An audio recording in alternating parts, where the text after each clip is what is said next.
ফাতেমা রে,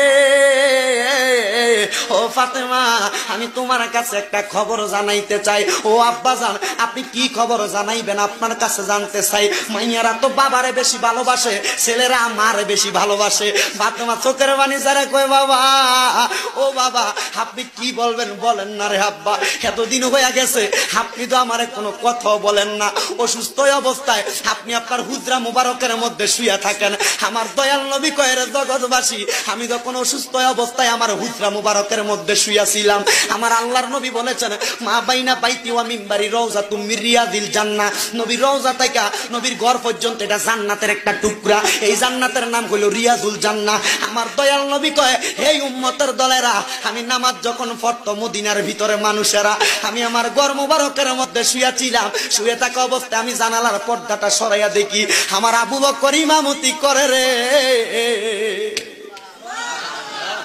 আমি নবী চোখের পানিগুলা পালায়া কই, ফাতেমা রে,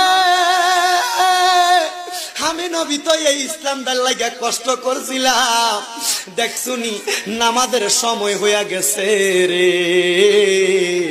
আমার মুসল্লিরা আমি নবীর অপেক্ষা না কইরা সময় চলে যায়, তারা নামাজ পড়তাছে। আমার দয়াল নবী আল্লাহর দরবারে হাত তুলা কয়, মাবুদ রে, ও দয়াল আল্লাহ, কিয়ামতের আগ পর্যন্ত আমার উম্মতেরা যদি এমন ভাবে নামাজ পড়ে রে, আমার উম্মত রে, তুমি আল্লাহ জান্নাত ছাড়া জাহান্নাম দিও না। আমার গভীর মনোযোগ দিবেন। তাহলে আমার নবীকে আমার আল্লাহ যে ইন্তেকাল করাইছেন, মানে স্থানান্তর করছেন, আমার নবী নবীর উম্মতদেরকে শিক্ষা দেওয়ার জন্য কি করছেন একটু বুঝবেন। বাজান আমার দয়াল নবী মিলাদুন নবীর আলোচনার ধারাবাহিকতায় আলেমগণ হুজুরগণ অত্যন্ত সুন্দর আলোচনা করেছেন বাজানো। কিন্তু যখন আমার দয়াল নবী এখনো আগমন করে নাই, নবী আমার আগমন করার পূর্বে হযরতে আম্মাদান আয়েশা সিদ্দিকা, আম্মাদান আয়েশা সিদ্দিকা রাদিয়াল্লাহু তাআলা আনহা, ওই মদিনার কামলিওয়ালা দয়াল নবী রাহমাতাল লিল আলামিন নবীর কলিজার টুকরা স্ত্রী আম্মাদান আয়েশা সিদ্দিকা থেকে হাদিস বর্ণিত, আল্লাহ পাকের একজন বান্দা ওই জায়গার মধ্যে বসবাসরত অবস্থায় আমার দয়াল নবী রাহমাতাল লিল আলামিন নবীর আগমনের আগে বাইহাকি ইসহাক হাকাম রাহমাতুল্লাহ আলাইহি উনি বলতেছেন, মক্কা নগরীটা ছিল একবারে খারাপ অবস্থা, মক্কা নগরীর অবস্থা বেশি ভালো অবস্থা ছিল না। আমার দয়াল নবী আগমন করার পূর্বে ওই মক্কা নগরী মানে নবীদের বাড়ি মুবারক, তার সামনে নবীর হুজরা মুবারক ঘর মুবারকের সামনে একটা ইহুদি বসবাস করত। ওই ইহুদিরা ওই জায়গায় থাইকা ব্যবসা বাণিজ্য করত, কাজকর্ম করত এবং তার মাল সামানগুলা মক্কা নগরীর মধ্যে বিক্রি করত।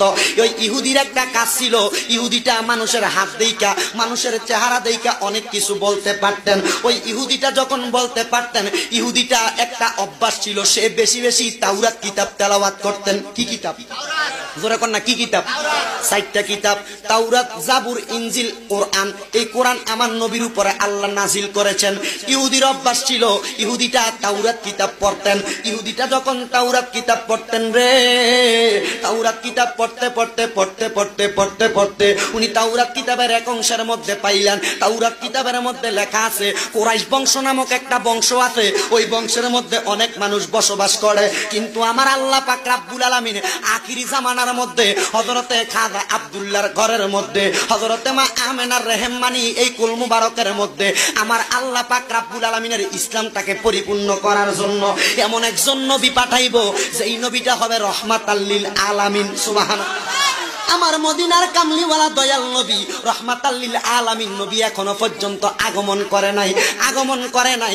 ওই ইহুদি লোকটা ওই জায়গার মধ্যে বসে থাকা অবস্থায় ব্যবসা বাণিজ্য করে, দোকানপাটে অনেক মানুষই তো আগমন করে, অনেক মানুষের মধ্যে